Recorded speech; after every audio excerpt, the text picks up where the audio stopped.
প্রিয় দর্শক, ঘুরতে ঘুরতে চলে আসলাম আজকে পিরোজপুরের সেই বিখ্যাত রায়ের কাঠি মন্দিরে। যারা পিরোজপুরে থাকেন, পিরোজপুরের বাইরে যারা আছেন, যারা পিরোজপুরে আসছেন কখনো, তারা অবশ্যই হয়তো তো আজকে আপনাদেরকে দেখাবো পিরোজপুরের সেই অসাধারণ সুন্দর একটি জায়গা, আমাদের সবার প্রিয় রায়ের কাঠি মন্দির। এই মন্দিরের গেট থেকে প্রবেশ করছি আমি। গেট থেকে প্রবেশ করার পরই আপনারা দেখতে পাবেন এরকম মন্দিরের কিছু অবকাঠামো আপনাদের সামনে পড়বে। অসাধারণ সুন্দর। আর গেট থেকে ঢুকেই আপনার বাম পাশে দেখতে পাবেন সেই শত শত বছর পুরনো মন্দিরের ধ্বংসাবশেষ। এখানে বিকাল টাইমে আসছি আমরা। বিকালবেলায় বেশ মানুষজন থাকে, ঘুরতে আসে মন্দিরের, যারা মন্দিরে থাকেন, মন্দিরের পূজারী, এরকম কিছু লোকজন থাকে, আর এলাকার স্থানীয় মানুষজন থাকে।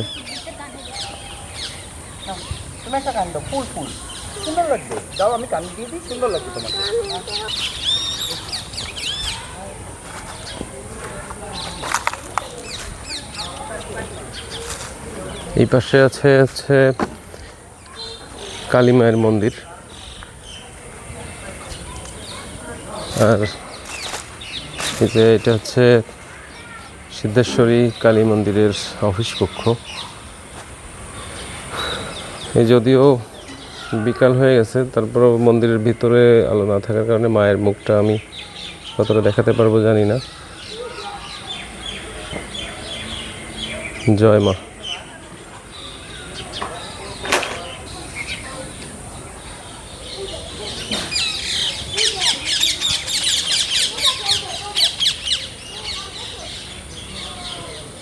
আপনাদের কাছে কেমন লাগছে জানি না। আমি আসলে এদিকে পিরোজপুরে আসলে আমি চেষ্টা করি মাঝে মাঝে এখানে আসার। আমার এখানে আসলে অনেক ভালো লাগে। তো আশা করব আপনারাও যখন পিরোজপুরে আসবেন অবশ্যই এই জায়গাটা ঘুরে যাবেন। আমাদের সনাতন ধর্মের সেই প্রাচীন আমলের যেসব মন্দির আমরা জানি যে হাজার হাজার বছর পুরনো, অনেক প্রাচীনকাল থেকেই আমাদের সনাতন ধর্মের স্মৃতি ধারণ করে, সেই ধরনের কিছু নিদর্শন দেখতে হলে এইসব জায়গায় আসতে হবে।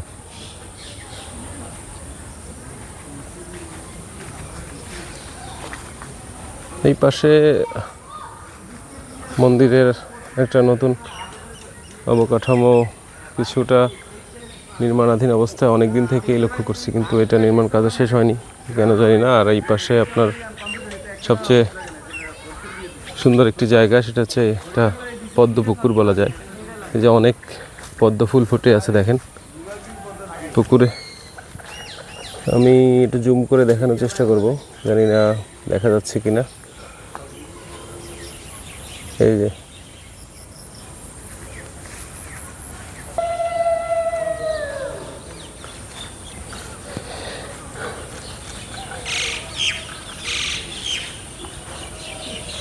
তো এই ছিল আজকে আমাদের রায়ের কাঠি মন্দিরের যে আমরা মন্দির পরিক্রমা করলাম। তো দেখা হবে পরবর্তী কোনো ভিডিওতে। ভালো থাকবেন সবাই।